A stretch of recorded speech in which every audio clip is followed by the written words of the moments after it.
I look good, don't I?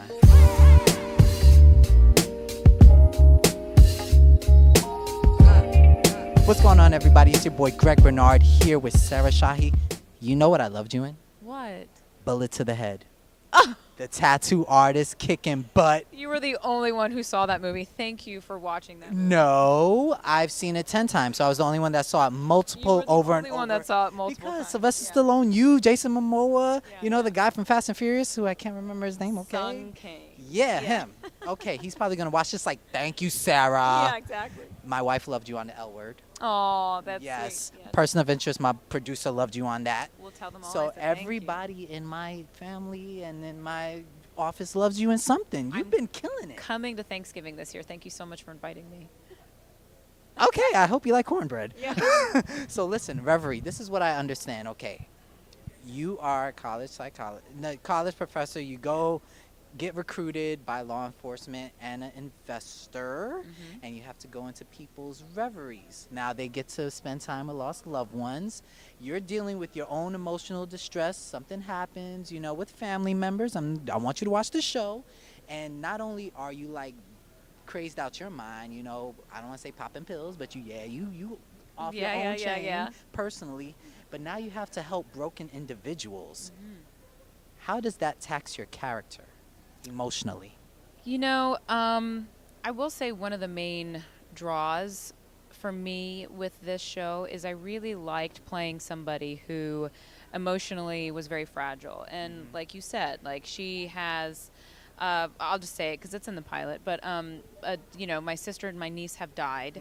They got shot right in front of me. And, you know, so that's a struggle of mine. Every day I'm trying to push through that, and I'm not doing very well with it. So people always ask me, like, how did you prepare for something like that? And it's like, well, I feel like everybody has tragedy that they can, you know, relate to or draw from. And I've had some stuff happen in my life. And, you know, the Grandmaster upstairs has been my biggest teacher throughout all of it.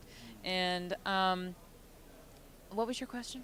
I was just saying how taxing it is on your character. So we know that your character is going to go through emotional stuff herself. My character goes through a lot of emotional things, and you know, and the tone of the show. I mean, it's kind of it's a psychological thriller that's set in this virtual reality world, and I play somebody, as you said, who I have to go, you know, into the reveries are basically these alternate universes that people create. Yeah.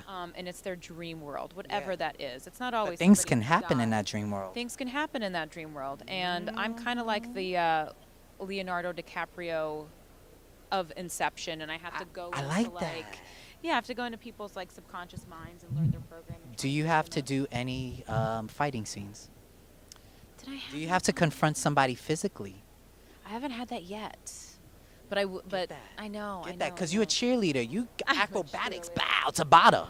I'm gonna punch you with my pom pom. Bomb. Yeah. Yeah. So give me your favorite on-set story with Dennis Haysbert. Dennis Haysbert or Sin Hill. Because Sin Hill is a dashing, strong-jawed man. And I've told him that. He will cut somebody with that jaw. Yeah. My favorite, you know, oh God.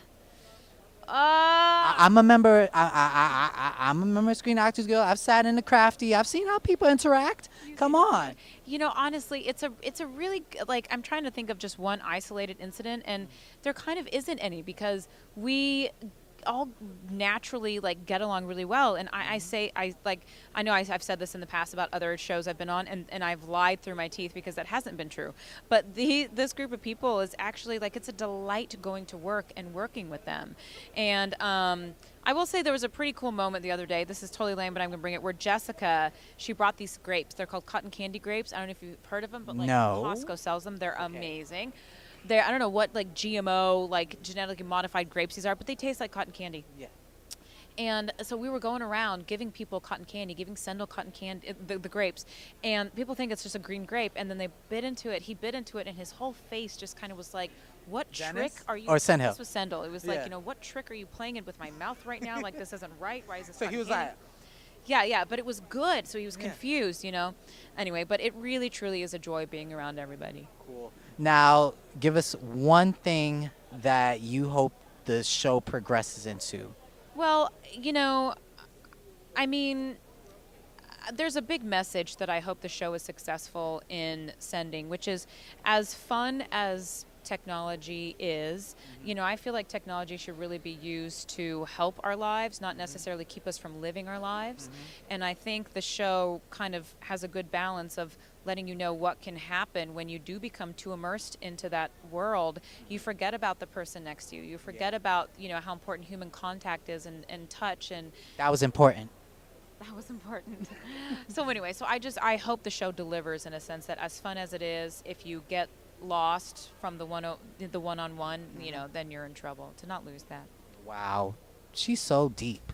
All right, guys, this is Greg and Sarah. We're going to go get her to another table. See you later.